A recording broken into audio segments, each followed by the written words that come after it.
चलिए आगे बढ़ेंगे और सीधा गाजियाबाद ले चलेंगे, जहां उत्तर प्रदेश के मुख्यमंत्री योगी आदित्यनाथ क्या कुछ कह रहे हैं, सुनाते हैं आपको।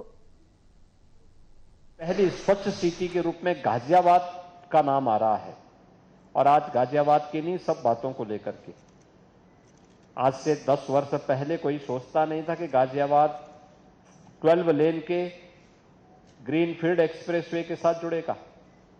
कोई ये नहीं सोचता था कि देश की पहली रैपिड रेल गाजियाबाद से होकर के जाएगी, पहली सिटी गाजियाबाद होगी जो रैपिड रेल से जुड़ेगी। आज गाजियाबाद के पास रैपिड रेल भी है, 12 लेन का एक्सप्रेस हाईवे भी है, गाजियाबाद के पास अपनी मेट्रो भी है, गाजियाबाद के पास अपना एयरपोर्ट भी है और गाजियाबाद से एक ग्रेटर गाजियाबाद के रूप में अपनी नई यात्रा को प्रारंभ कर रहा है। आज इसके लिए जनप्रतिनिधियों के साथ हम लोगों ने यहाँ पे काफी विस्तार से चर्चा किया है।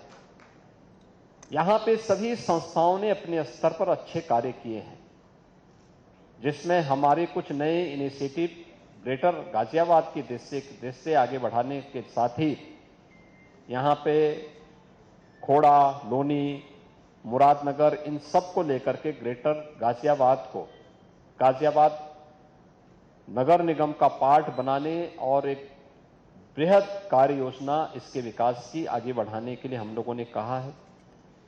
इंटीग्रेटेड ऑफिस कॉम्प्लेक्स, जनपद मुख्यालय का सभी जनपदीय मुख्यालयों को एक छत के नीचे लाने की व्यवस्था, पुलिस कमिश्नरेट का कार्यालय जहां पे पुलिस मुख्यालय के रूप में गाजियाबाद के माध्यम से वह लोगों को बेहतरीन सुरक्षा और लॉ एंड ऑर्डर की बेहतर स्थिति दे सके।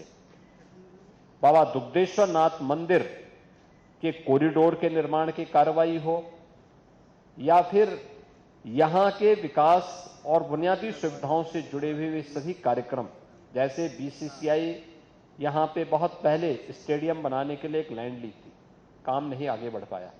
आज हम लोगों ने कहा कि वे उस लैंड का उपयोग अब गाजियाबाद विकास प्राधिकरण करे और गाजियाबाद विकास प्राधिकरण वहां पे एक स्टेडियम बनाए और उसका संचालन भी करे। ये मानसरोवर भवन, उत्तराखंड भवन या पूर्वांचल भवन, ये पब्लिक इसका उपयोग करना शुरू करे। इसके लिए भी हम लोगों ने यहां पे आज विकास प्राधिकरण भी और नगर निगम से कहा है इसका एक मॉडल बना करके भेजें, जिससे इनको हम ठीक ढंग से आगे बढ़ा सकें। एक नदी के पुनरुद्धार की कार्रवाई को आगे बढ़ाना, पिछले कुछ वर्षों के अंदर उठाए गए कदमों का परिणाम है कि गाजियाबाद में ग्रीनरी का लेवल बढ़ा है। गाजियाबाद अब एक शुद्ध सिटी के रूप में आगे बढ़ा है, सुंदर सिटी के रूप में एक नई यात्रा को आगे बढ़ाया है। जहां जगह जगह कूड़े के ढेर थे, पहाड़ थे, वे सब समाप्त हुए हैं। अब वहां पे मियावाकी फॉरेस्ट के रूप में, सिटी फॉरेस्ट के रूप में एक नया मॉडल वहां पे देखने को मिल रहा है। ऐसे ही यहां पे बहुत सारी इनिशिएटिव लेने हैं। ऐसे ही हिंडन नदी कभी यहां की पहचान थी, हिंडन नदी के पुनरुद्धार की कार्रवाई, प्राकृतिक पद्धति से उसके शुद्धिकरण की कार्रवाई, उसके दोनों ओर व्यापक वृक्षारोपण के कार्यक्रम, एक पेड़ मां के नाम पे लगाने की कार्रवाई, इस कार्यक्रम को भी युद्ध स्तर पर आगे बढ़ाने के बहुत सारे मुद्दों पर, यहाँ के डेवलपमेंट के मुद्दों पर, यहाँ की बुनियादी सुविधाओं के मुद्दे पर, यहाँ के रोजगार के मुद्दे पर, विभिन्न मुद्दों पर आज चर्चा हुई है। बहुत सार्थक चर्चा रही है और मुझे पूरा विश्वास है कि विकास की ये यात्रा डबल इंजन सरकार की इसी प्रकार से आगे बढ़ेगी।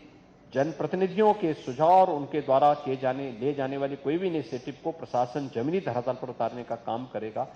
इस विश्वास के साथ समीक्षा बैठक के साथ मैं यहाँ पे आया था और ये मेरा सौभाग्य है कि कैलाश मानसरोवर की यात्रा के इस पहले जत्थे को यहाँ से रवानगी करने के लिए मुझे यहाँ पर उनको किट उपलब्ध करवाने का एक अवसर प्राप्त हुआ है।